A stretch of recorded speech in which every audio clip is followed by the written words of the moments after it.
Nicole, thank you for joining me on GV Talks. Thank you for having me here. It's a pleasure. How's your morning been? Really busy. Really busy. Yeah. Mix of work and my own studies and meditation that still, happen on a daily basis. So trying to juggle lots of things on any given day. So yeah, it's been good. Yeah.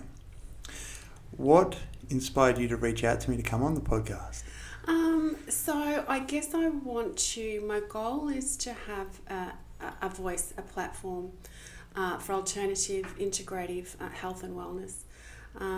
My own journey started quite a few years ago with my husband's health, and it's led us on such a wild ride of figuring out, not everything, like what is one man's food is another man's poison, so to speak. So there are so many different areas out there that can help with physical and mental health, and it's just trying to find that thing that resonates with you.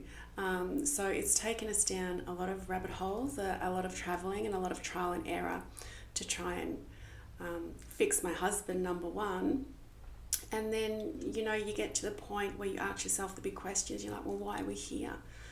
And that took us down another rabbit hole of, like a spiritual journey as well. And so I'm a certified integrative nutrition health coach. I'm also a certified breathwork facilitator, and I also do Reiki, which is energy healing. And they're quite powerful modalities to work in with people's physical and mental health and wellness. So, and I know a lot of people in town, do similar things or reach out to people who have those skills, but we're not very well known, as to who we are and what we have to offer, and also how we can fit into the health and wellness scene and system, because I think people rely more heavily on mainstream medicine, and it's trying to get that voice out there. There are so many other options, and as I said, it's not just physical health, it's mental health as well, which is huge problem. It's ravaging society. So yeah. Yeah, basically you just want to talk about those topics. Yeah. And hopefully the people in Shepparton can tune in and take something away from it. Yes. Yeah, great. Yeah. Before we get too deep into it, do you want to let the Shepparton locals know who they're listening to? Oh, my name's Nicole Cleave. We have a business here in town, my family's business, which is Cleave's Earth Moving and Garden Supplies. But I've branched out and have been doing my own studies and trying to find where I fit into the world, and that's where my holistic health training and breath work and meditation come into it. Yeah, cool. So you've just been a student recently again? Yeah, and I still am. It's still ongoing. I'm constantly, researching, and I'm still in my second certification for a breathwork course, which will enable me to understand more different types of breathwork and how they can benefit and work into, again, like a holistic modality of a person's health and wellness. And every now and then it takes me down quite different rabbit holes. So I'm studying the vagus nerve at the moment and what that does and how that has a bearing on the brain and the body and where that fits into breath work and meditation and nutrition. And so yeah, there's lots of things. Yeah, great. Has all your study been online? I guess, the last year with COVID, most of it has been. My breathwork training was supposed to be in person, because obviously it's something that you need to be able to have the person in front of you. You need to be able to see them and to hear them, to hear their breath, to watch their chest rise and fall and that sort of thing. But it ended up being quite an extensive online course. Zoom's amazing, who would have thought? And yes, and even with my integrative nutrition course, that's out of New York, so that was all online, but that was quite doable as well. Do you think as you've matured, the way you've learned has become different? Definitely. You know what, I've read more books in the last 12 months than I've read in my entire life. And audiobook is amazing. I absolutely love Audible, because I'm able to listen to a book while I'm driving or gardening or vacuuming the house. And, I have a lot of prerequisite written content with my courses. And so there's a lot of a lot of books I've got to digest and a lot of modules, and if anything's on Audible, I can get something done without even, raising a sweat. So it's amazing. Yeah, I'm a huge fan of Audible. I actually give this tip to a lot of people who want to get into it. If you go to cancel your account, they'll give you 3 months half price. Yes. All right. So if you're into audiobooks, have a look at Audible, and as soon as you get your subscription, go to cancel it. They'll give you 3 months half price. Yeah. No, it's an amazing platform. Yeah. What about family? So I live with my husband. Yeah. And we have 3 grown children between us and 4 grandchildren, but they're all spread out. So it's just him and I in a really big house. Yeah. Yeah. Is a lot of people in that situation start thinking about downsizing? Is that something that you entertain, or? No, not yet. No, we actually look forward to, or we enjoy the space. Yeah. Because we've got 5 acres as well, so it's not just the size of the house; it's the land, it's the privacy. We back onto the bush and the walking track down at Cleala, onto the river. We've got a lot of wildlife and birds, and so at the moment, I think at this stage in life, we're actually really enjoying it. But yes, there'll be a time where we definitely need to downsize. Yeah. Yeah. A lot of memories in that house. Well, we've only been there almost 2 years, so Okay. it was just an opportunity that come up that my husband just thought it was too good to pass up. So yeah, Yeah, it's sounds still a pretty newish special. phase, but we're always really busy. So there's never a lot of time spent at home. Like even with COVID, we were lucky that we weren't affected too much with our business, so we stay quite busy. So we're looking forward to the time where we are a little bit more quieter and we can enjoy it a little bit more. Yeah, great. All right, awesome. Do you want to tell us a little bit about what your husband was diagnosed with? Yeah, so things really kicked off for me about 6 years ago, and my husband was always unwell, just always unwell. There was always something, and I'd urge him to go to the doctors, and he'd, go and say, they couldn't find anything, and there'd be this blood test and, that prescription, and nothing ever got resolved. And I think with men especially, it can be really difficult because they're seen as the strong masculine providers, and so if they go to the doctor and the doctor says, I can't really find anything wrong, they just sort of brush it off and get on with it. But it's an interesting dynamic when you live with someone who's not well all the time, because it has an effect on both of your lives, and it had been going on for quite some time, and when I say that I mean probably years. And I got to the point where I said to my husband, I can't do this anymore. You really need to find out what's wrong with you, or I'm not sure where we're going to go from here, because it affects my life as well. It affects my quality of life. So he finally said he'd give it another go, and I found a specialist men's clinic down in Melbourne that did an absolutely thorough health screen on him and every test you can imagine, and it was amazing. And we got the call to go back and to get all the results, and within about 4 minutes he said, well, I'm sorry to tell you, Andrew, that you have not one but you have 2 very serious life-threatening heart conditions, and you also have quite moderate sleep apnea, and we think you've got cancer. And that was just in minutes. We didn't even know what to say. Yeah. It was like, okay, so what do we deal with first? Where do we go from here? And the doctor just said, well, sleep apnea is the easiest thing to do. And obviously, if you're not sleeping, you're not healing. So they admitted him into hospital to do a sleep study on 2 separate occasions to get that under control, which was great. And then with his heart condition, it was quite a rare heart condition that he had. He had an ascending aneurysm. And so what happens in that instance is that the aorta expands, but it never ever contracts again. You can stop it from growing, but you can never shrink it in size. And if you don't stop it from growing, it explodes. Yeah. So you're dead before you hit the ground. And the only way to fix that is to have surgery.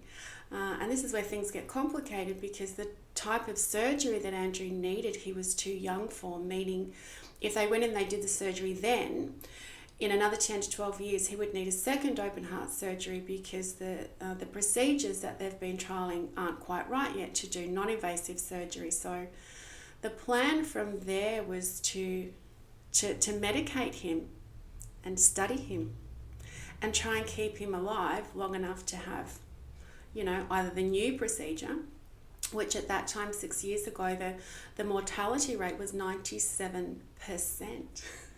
So he's going to die with the surgery, he's going to die without the surgery, and it was just crazy. So the medication that he was on for all sorts of different things, again, was making him sick. So I'd go to the specialist and I'd say, was there anything we can heal here through nutrition? We've got to pull back some of these medications that he's on because he's going downhill, he's not getting better. And the cardiologist said to me that he will never, ever be off medication for as long as he lives, even if he has surgery. And it was as simple as that. And I was just like, this doesn't make sense to me. So we've been involved in doing like detox protocols. We try and do one once a year. And I knew the power of like doing an intensive detox process. So we looked into doing something like that, and then in the meantime I doctor shopped and I found another cardiologist, because the other frustrating thing sometimes with doctors is that they don't listen. So you're sitting here saying, okay, this is making me sick, or I feel like this, or these are my side effects, and the doctor goes, no, that doesn't happen, when you know that that's what's happening to you. So again, it was a real concern not being listened to. So if they're not taking notice, we don't know what other damage is happening. So yeah, we ended up finding another cardiologist who was on board with pursuing the surgery and just seeing, weighing up the risks. And we contacted his heart surgeon, which we had already had a couple of meetings with, and he was quite prepared to go through with the surgery.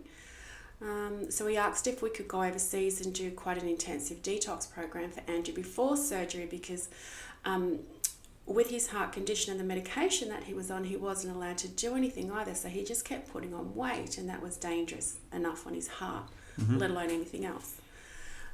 So he didn't feel there was anything too dangerous in that. So we flew to Thailand, which is they've got an amazing detox retreat over there, and we try and go every year except for COVID. Got in the way of the last one. And he was on a specialised program, obviously, because they've got, their risks with insurance and things over there. But to cut a long story short, within a week, I think it was 7 or 8 days, and he'd lost 10 kilos. And he was able to pull back on some of his meds and then have the surgery. And the surgery was complicated, and he ended up in intensive care for quite a long time, and then he had another stint in hospital. But once we got through that sort of danger period, and we kept up with that really strict protocol at home, with nutrition and exercise and meditation and anything that we could pull out of the bag of tricks is what we used. And 6 months later, he was in the best shape of his life, and we went back to his 6-month checkup, and I asked his cardiologist if he could come off all of his meds, and he said this is absolutely unheard of, but he was prepared that he come off all his medication except a half an aspirin a day. Yeah. And that was just by doing things for us, through nutrition, through mitigating the stress, through exercise, and then trying to make sure that, environment and relationships were harmonious. It's not always just about the food that you put in your mouth. Nutrition is everything. Nutrition is the thoughts that you think, your emotions, your feelings, your relationships. Are they in a good place? Are you happy with your job? Do you get on with your co-workers? Your environment at large, like what you put on your skin. Nutrition's everything. It's everything you take in, as a human being. And I think a lot of the times the bigger picture of nutrition is forgotten, and so that really proved to us that when you use an integrative and holistic, modality to heal health, that anything's possible. So for us, it was a good outcome. What was his lifestyle like prior to the health scare?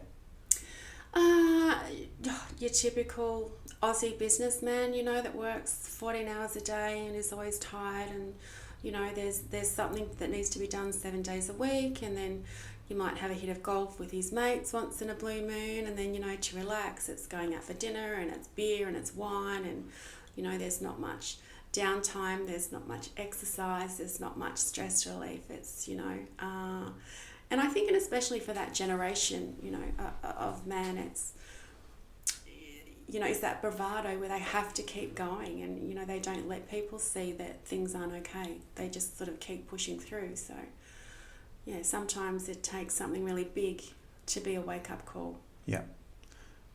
So, in saying that, do you feel like this was an essential part of his journey, him having this big health scare? Well, yeah, definitely. Definitely, because it's interesting, because when we moved on from his heart situation, then he went back. So he had 6 months off work after the surgery. And as I said, he was in the best shape of his life. And then 6 months after going back to work, I could see the change in his eyes and his face and in his shoulders, like the change. You can actually physically see and feel a change in someone. And I remember turning around and saying to him, and this was predominantly through stress, and so the diet went out the door, and the exercise went out the door, because you're back at work and you don't have the time, and and you've got all these deadlines to meet and bills to pay, and I remember turning around and saying to him, like, mate, I really think the cancer's taken a hold of you. There's something seriously not right here. So sure enough, we go back, and that had been monitored in the background the whole time, mind you, but the cancer had to take a back seat because his heart was the biggest problem at the time. Like, he could drop dead at any time. It was crazy. So sure enough, we go back to the doctors, and 6 months later, and it was like, yeah, we've got a problem here. So again, you're faced with, the doctor's opinion and a surgical opinion, and this is what we think you need to do. And my stance was, well, is there anything else we can try first?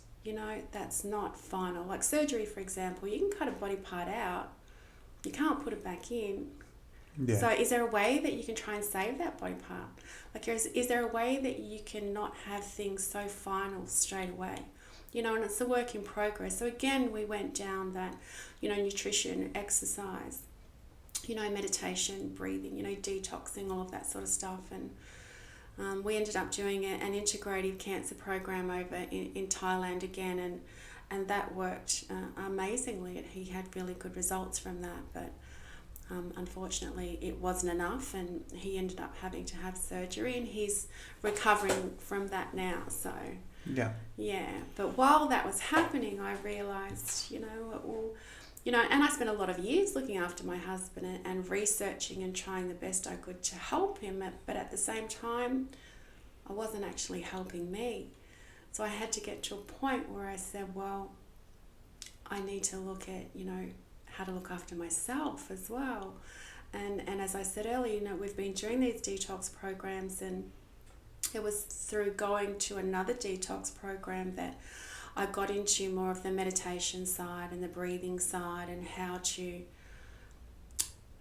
invoke that stressless state, like at will. You need to be able to, if you're stressed, you need to be able to switch it off as quick as you can switch it on, and that's where the rest of my training come into it with Reiki and breathwork.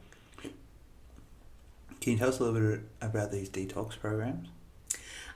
So yeah, we were doing some here in Australia quite a few years back, and then I ended up just researching anywhere around the world. I didn't really care where it was. I just wanted to make sure it had to meet certain criteria for me. So I found one in Thailand. It was just absolutely amazing. So your day would consist of, so there are 3 tiers I should start with. So there's a full fast, which is what I do. I don't eat. Yeah. Or there's a juice fast, or there's an organic raw food fast. And that's incorporated with daily massages, colonics, yoga, meditation, nutritional supplements, exercise, and to be able to do that outside of your own environment has an even bigger impact. Like, these are the kinds of things you can't do when you're still around home or still around your old habits. So to be able to go away and just literally focus on yourself and your health, and just resetting your system, you know, mentally and physically. It's an amazing gift. I mean, if you offered me a holiday, to go to a resort somewhere and sit by a pool and drink, or you offered me to go and do a detox, I'm taking the detox every time. Yeah. Is the start of the detox hard? It is hard, yeah. Especially when, obviously when you decide to go and do another detox, you're at the point where you've been overeating and over drinking and lacking in exercise and over stress. So when you go there, you feel shit. And so you start the program, and normally about day 3, day 4, when all the toxins are really moving and you're trying to get things out, and you can have a bit of a dive. And that can affect people differently. It could just be headaches, it could just be tired, nausea. And then you just start to come up. Yeah. The other end, yeah. How much does something like that cost? So including flights backwards and forwards, and we would normally go and do a full 8-day, 8-night program, and so you would have accommodation either side of that, maybe only a night or so. So I think per person, for us it works out maybe around 4,000. Yeah. Yeah. Yeah. And then while you're there, you have the opportunity to do other processes as well. There are people that come in and they do talks on stress or life coaching or acupuncture and, other forms of breathing or meditation, and you can choose to have extra private sessions as well, and you just pay for those accordingly. And is there like a protocol for you to follow after this is all finished? Yeah, there is. So they have the process, especially if you're fasting, like for someone like me, so I don't eat the whole time I'm there. But I'm consuming liquids and nutritional supplements all the time, so it's not like I'm not having anything at all. So 2 days before I would be due to come home, I would start to then introduce like raw meals and just get your body ready to get on the plane and come home. And then hopefully you can try and sustain that for as long as you can. And then just fit it back into your lifestyle. And that does happen really well for a certain amount of time, and, and then you're back into your life and your habits and your work, and then it all blows out the back door again. So I think we keep going back to try and find that consistency where we're doing it, maybe 70-80% of the time. Yeah. Because nobody's 100% perfect. I'm not going to sit here and say I'm a poster child for organic eating or detoxification, but, we do really good. We do our best. Yeah, you should be able to enjoy some foods occasionally. Yeah. That aren't necessarily the best for you. That's exactly right. Life's about, enjoying your time here.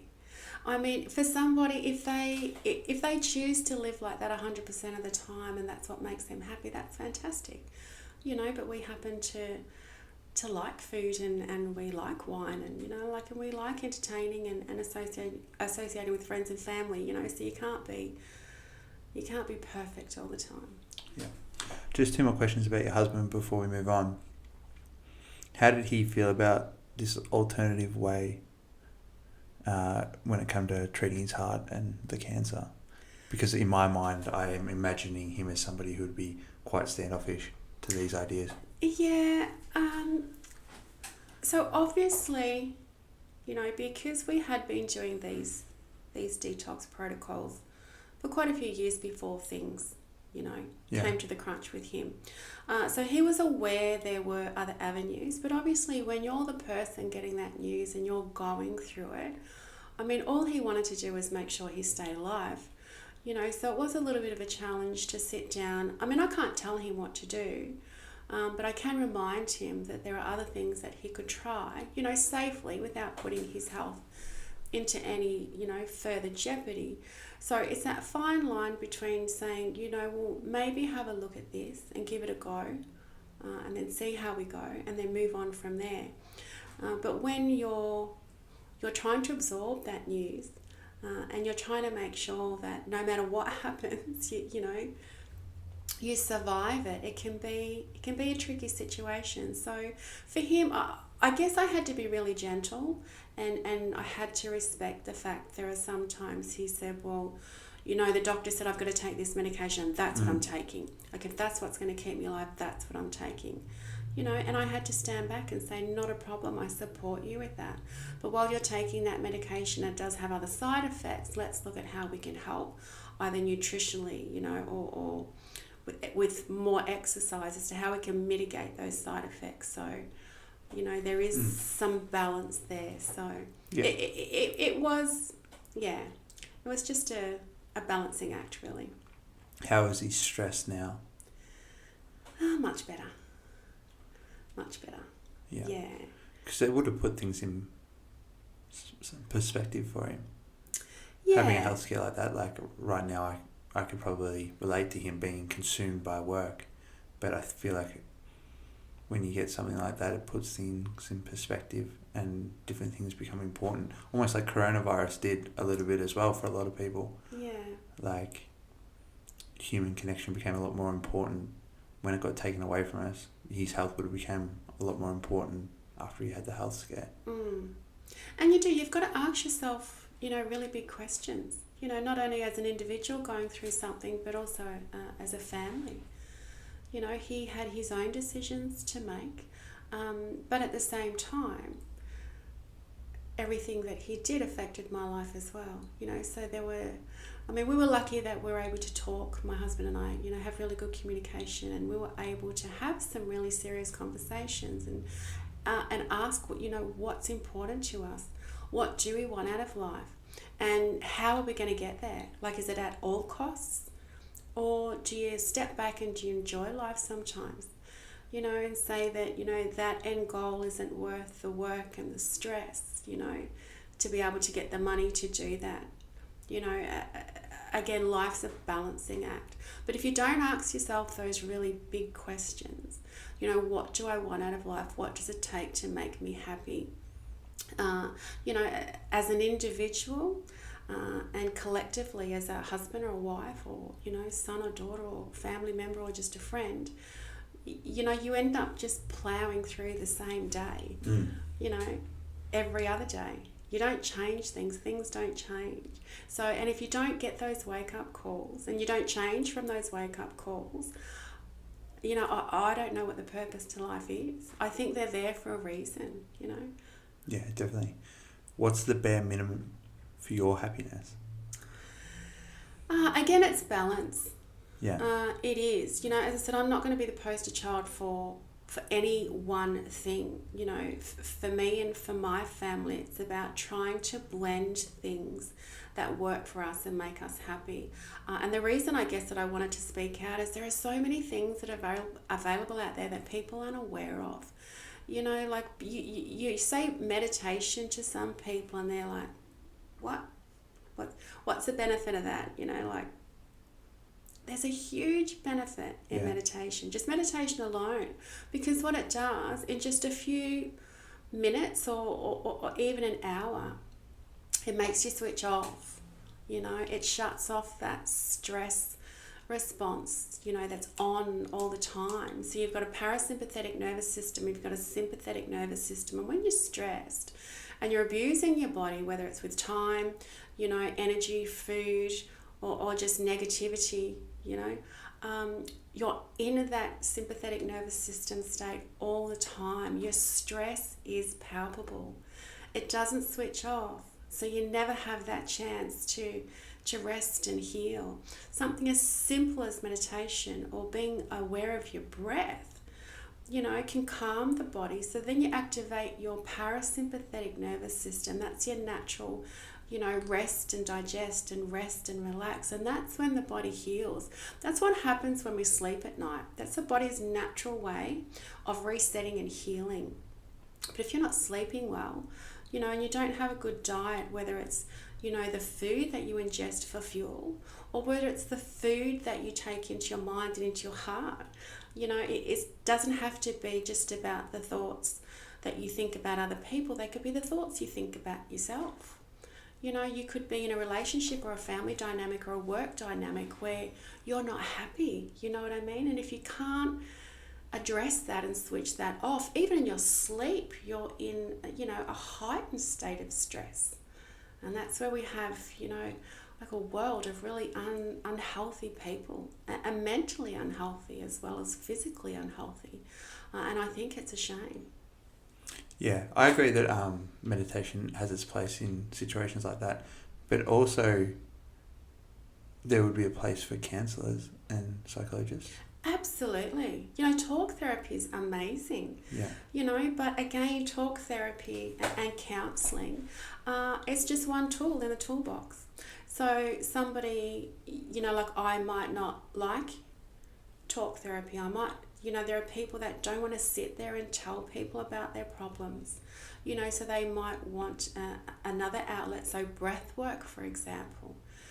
Breath work allows you to digest those things yourself in your own mind, when you get into that parasympathetic nervous system state without having to tell a counsellor. So when in breath work, for example, so when you suppress thoughts, emotions, or any kind of energy, it doesn't go anywhere. It lives in your body, it lives in your cells, and it has a memory. Yeah. When you can activate the parasympathetic nervous system and shut your mind off at the same time, your body has a release, that somatic, energetic release. And you don't sometimes even have a chance to stop it and control it. So emotions can come out. You might start crying.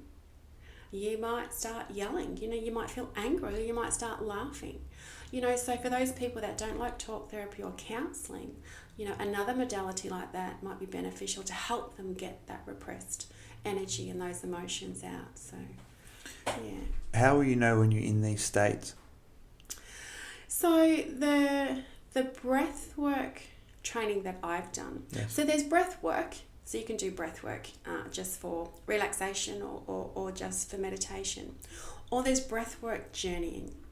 So that's what I do. So when you do a breath work journey, my role as a facilitator is to get you to change the rate and the ratio of your breath and to sustain it at a certain pace for a certain period of time.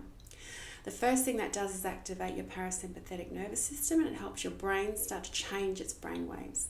So the brain wave you and I are in now, for example, is a beta brain wave. So that's our active doing state. When you go into a daydream state, a nice meditative state, that's an alpha brain wave. So when we do breathwork journeying, we're trying to get you to go into a theta brain wave, and that is the deep meditative state, a dreamlike state. And when you change that brainwave pattern just through the breath, that's when all sorts of expressions are able to come out, and your body is able to regulate itself, not just physically and mentally, but emotionally and spiritually as well. So would the client going through the breath work express the feelings during the session? Yeah, so I guess the hardest thing for a client in a breathwork session, so probably the first 10 to 15 minutes are the hardest, and then you get to a point where you're either going to let yourself go and drop into that theta brainwave state and just continue with the journey like you're still aware. So it's done to music as well, like evoking music. So you're aware of the music and you're aware of my voice if I'm trying to keep up your breath to a certain pace. But what's happening inside your mind is something completely different.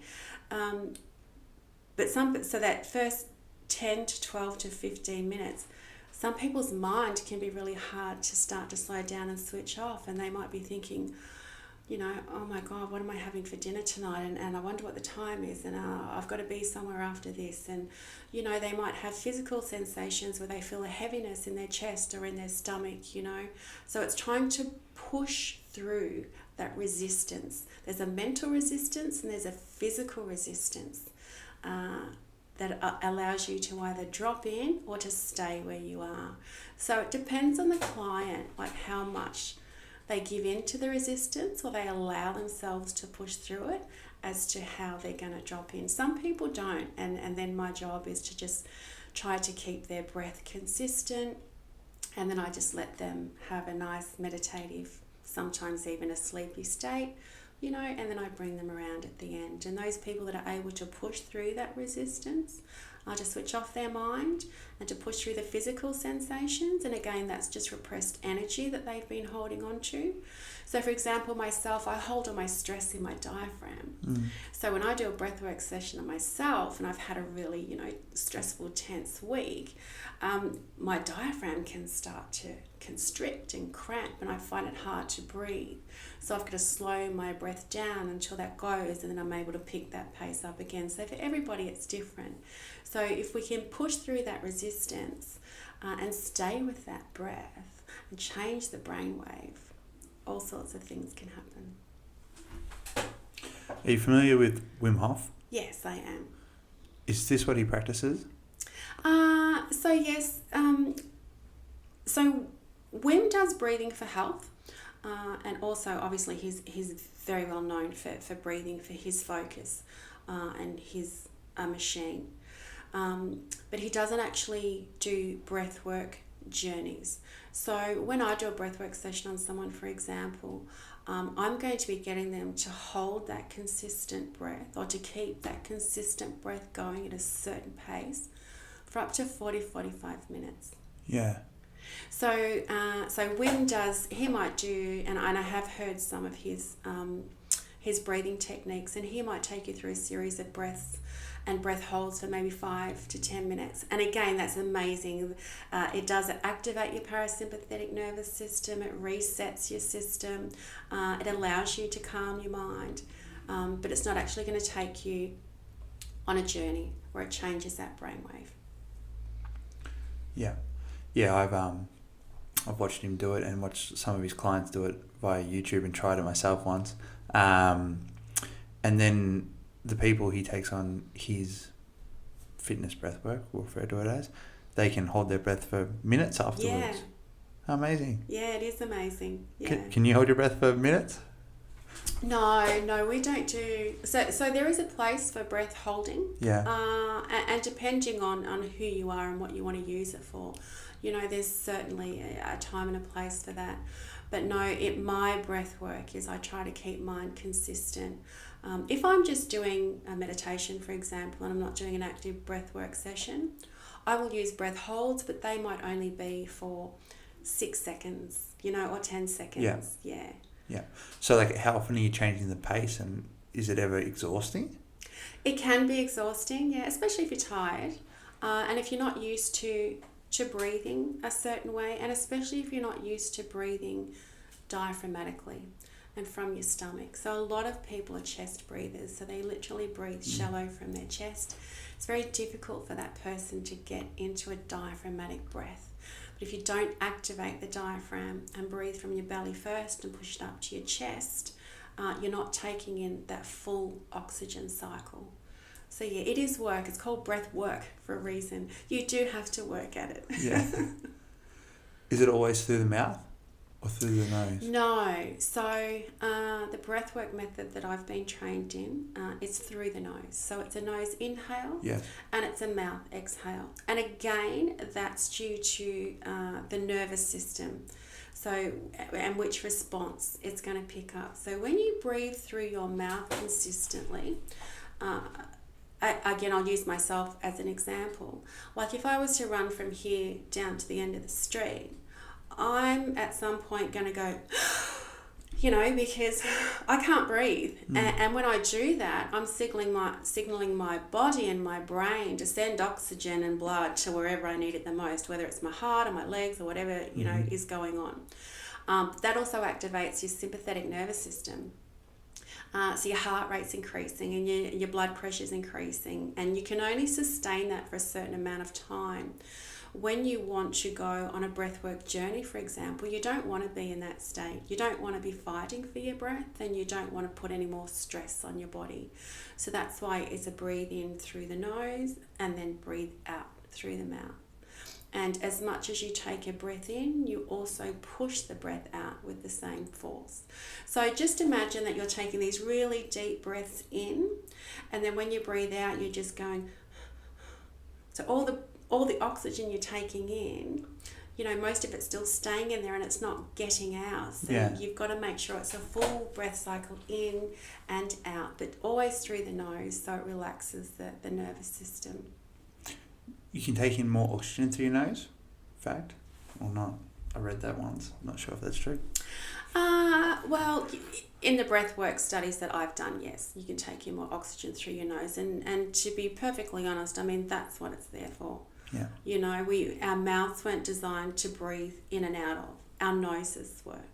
So you can close your mouth and still be able to breathe in and out of your nose. But if you're consciously mouth breathing in and out your mouth all the time, you're putting pressure on all of your organs.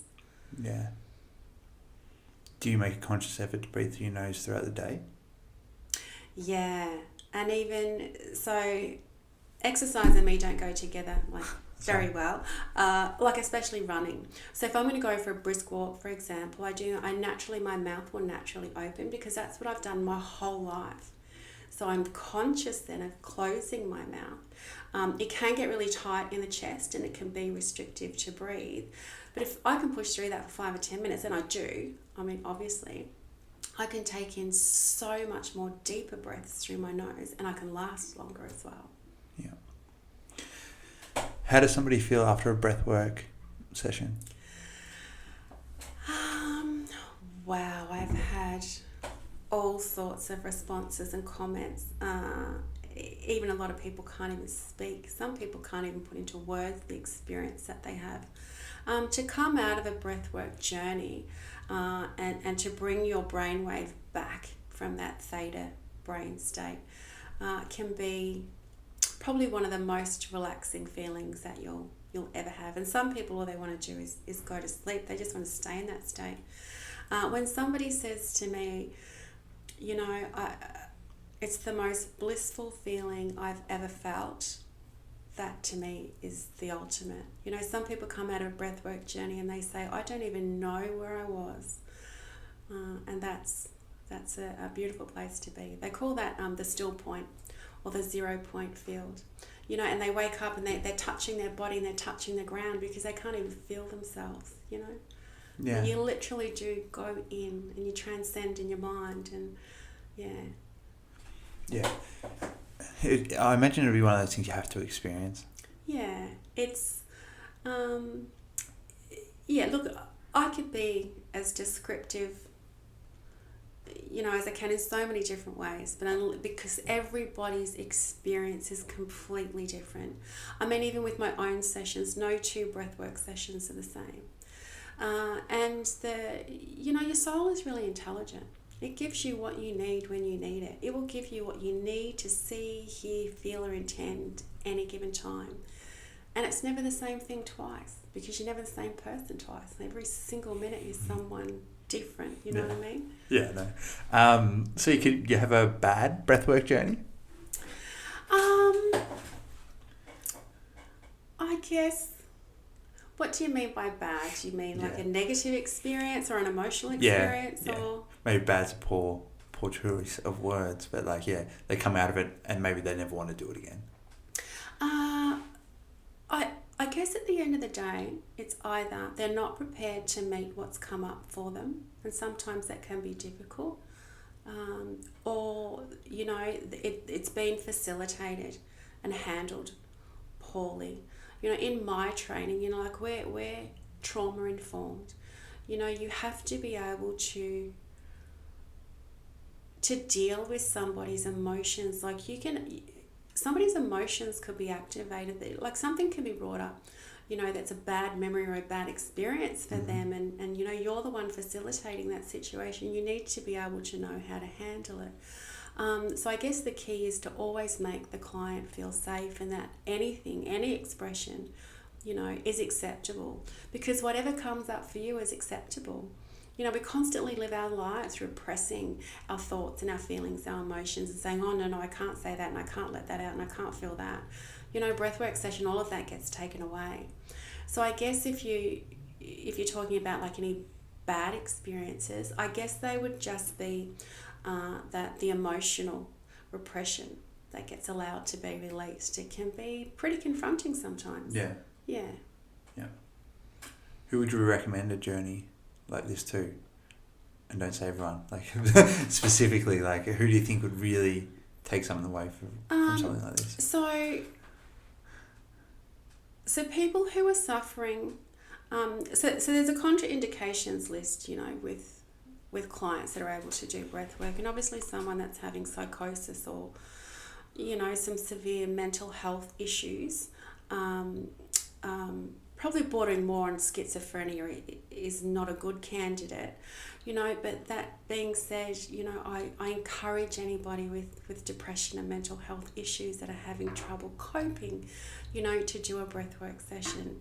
It's such a spiritual experience, and sometimes, all the things that you're telling yourself and that you're trying to hold in, they're only the thoughts that you're telling yourself. They're not always, the way things are. So a breathwork session can actually do away, with the thoughts and, I guess the lies that we tell ourselves sometimes.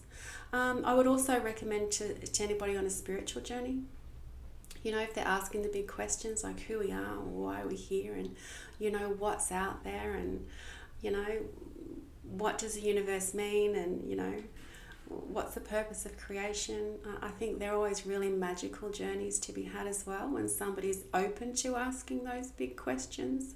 And anybody dealing with stress, and especially high stress. Yeah. Because it's really, really important physically to be able to shut down those stress responses into the calm and the rest and digest state. The list that you just mentioned, what else would we find on that, the contraindication list? So someone that had seizures, aneurysms, like Andrew, for example, before he had his heart surgery, there was no way known he would be able to do a breathwork journey. Anyone that's got an obvious injury or surgery, and kidney disease and diabetes as well, because when you change the rate and the ratio of your breath in somebody like that, they can go into a condition called acidosis. I don't know a lot about it, but apparently it's dangerous for those people who rely on a safe, consistent breath to keep their condition in check. Yeah. Who else in town would you recommend when it comes to like the holistic medicine, meditation scene in Shepparton? There are so many amazing practitioners here offering, a wide array of services. Acupuncture, for example.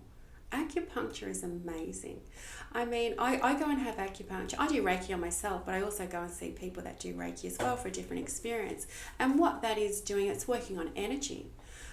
So I can go and see someone that does a Reiki session to help, release any stagnant energy, and I can go to the guys at the acupuncture clinic, and it's a completely different experience, but it still has the same effect. There's Mitch, Emily Klaus at the acupuncture centre. They're the only ones here in town. I know Cheryl from Muse Meditation. She does amazing meditation treatments. Sky Nixon from Murchison. She's an amazing intuitive. She's a medical intuitive. She's a Reiki practitioner as well. Lisa Organ from Inner Harmony. Have you heard of Lisa? She does Bowen. Yeah, she does Bowen and Reiki. Tani Gook from Revive Health Osteo. She doesn't just do osteo, she does bioenergetic works as well, So what we're doing when we tap into those other modalities is working with energy and being able to regulate energy or move blocked energy. And energy is also communication. I'll give you a really good example about that. There's an organisation over in the States called the Heart Math Institute, and they actually scientifically measure the electromagnetic field between the heart and the brain to see if they can measure the communication, if it is actually scientifically proven, and they can do that. The evidence is there. The electromagnetic field out of the heart is 60 times greater than the electromagnetic field out of your brain. So they're saying that the communication is actually coming from the heart to the brain and not vice versa, which is what we've always been told. Everything starts here and then it filters out through the body because the brain is more intelligent. But the afferent pathways, the communication pathways coming from the brain, from the heart to the brain, are more. than there are coming from the brain into the heart. And when you measure somebody's electromagnetic field that radiates from their heart, that can be felt up to 3 feet away. So, when you can be in someone's presence and you feel really good about them, you just say, we have that term, I've got a really good vibe off that person. Yeah. That's energy. And the same can be in reverse. Like, you can be in someone's presence and you can get a really dark, heavy feeling, or you can just get the chills. Yes. And you don't like that person and you don't know why. That's energy. And it doesn't mean they're a bad person. It just means that's what they're giving off at that time. And they might even realize it, because we also go through life, like, I can be in a bad mood, but I have to present to a situation where I've got to be, happy and, interacting with people. But inside, that's not what I'm feeling. If you're in tune to that, you can feel that. Definitely. You can tell. Do you think that your soul is located in your heart or in your head? Oh, that's a really interesting question. It's a good question. I certainly don't think it's in the head. And I think the heart is the gateway to the soul. I think the soul is our spiritual intelligence, and our body is just the avenue that we have to walk through life and to get in touch with those things. But I'm a very firm believer in that. The communication and the access to the soul is from the heart. Yeah. Do you need to know how to do Reiki to do Reiki? The reason why I ask is my grandma, when I was growing up, just as a young boy, she always used to say, I'll give you pocket money if you just come do Reiki on me. She'd make me hold my hands like above her shoulders where she thought she had a lot of stress and stuff like that. And then she would say, I need to have, and she'd make me stand there for 5 minutes, and I thought it was like, what's going on? And then after I was done, she'd make me shake my hands out to get rid of all the bad energy. She reckons she thought it made her feel amazing. Yes. So I don't know if it was just her being a grandma and getting me involved and being around and communicating with her made her feel good, or if I was actually doing the Reiki. Yeah. You know what? I would probably say both. So to be a Reiki practitioner, obviously, you need to be able to tune into that energy, and you need a facilitator to help you to tune into that energy to start with. But if someone like your grandma who's already in tune and she's just wanting you to, put your energy field in the same space as her energy field, then of course that works. Yeah. Like, not everything needs a label. But today that's just what we call it. Energy work consists of all sorts of things. As I said, just being in touch with someone and having good thoughts about someone, being in their presence, there's always a communication of energy happening. Always. It's just whether we tap into it. Are we aware of it? And do we care? Some people don't care, and that's fine as well. I'm going to end on a different question because we're running out of time. But how would you like to see the things we've spoken about today integrate with Western medicine? So a good example is in the States, when I did my integrative nutrition health coaching course, and there's a lot of medical professionals that facilitate in that course and do lectures, and they hire health coaches into their clinics. So when a patient comes in, so both the health coach and the doctor are in on the consultation. So they listen to what the patient's got to say, and then they'll decide whether it's a medical condition. If it's a medical condition, it's the doctor's patient. If it's not a medical condition, it's the health coach's patient. So there's 2 pillars of integrative health. One is primary food and the other secondary food. So primary food consists of 4 main avenues. It's relationships, career, spirituality, and physical exercise. Secondary food is the food that you take in for sustenance. So you might have an imbalance in one of these areas that brings on a physical symptom. So you go to the doctor and you say, oh, listen, I've got these, I've got digestive disorder, for example. And if it was a health coach who was in on that consultation, they might be able to ask the leading questions to get to the backstory as to why someone's presenting with that physical condition. Because even though it's a physical condition, it doesn't mean it's a medical condition. Yeah. It just could mean there's an imbalance going on in their life somewhere else. And I think if we can learn to utilize people who understand that concept, and work in with mainstream medicine, we could, number one, free up the medical system, the doctor's offices and the emergency department, and have them be facilitated by somebody who can help them in those other areas and has better skills and more time to help them in those areas. So that's where I'd like to see, integrative, holistic and alternative medicine blend and complement. And I know for a fact it works. It sounds great. Yeah. I'd be all in on that. Obviously there'd be hurdles around that as well. Like some people don't want the health coach's advice. That's right. Yeah. Yeah. They just want the pill that's going to make them feel better. Yeah, and that's fine. But that's fine, exactly. That doesn't mean you don't do that. Everybody has the right, to their own healthcare. Yeah. And not everybody's buying what I'm selling, but I'm not always buying what the medical profession is selling either.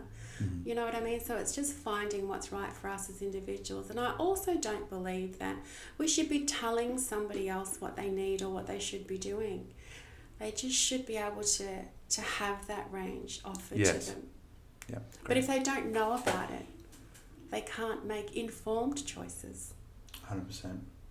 All right, awesome. Thank you for joining. I really enjoyed this discussion. Thank you for having me. Thanks, Nicole.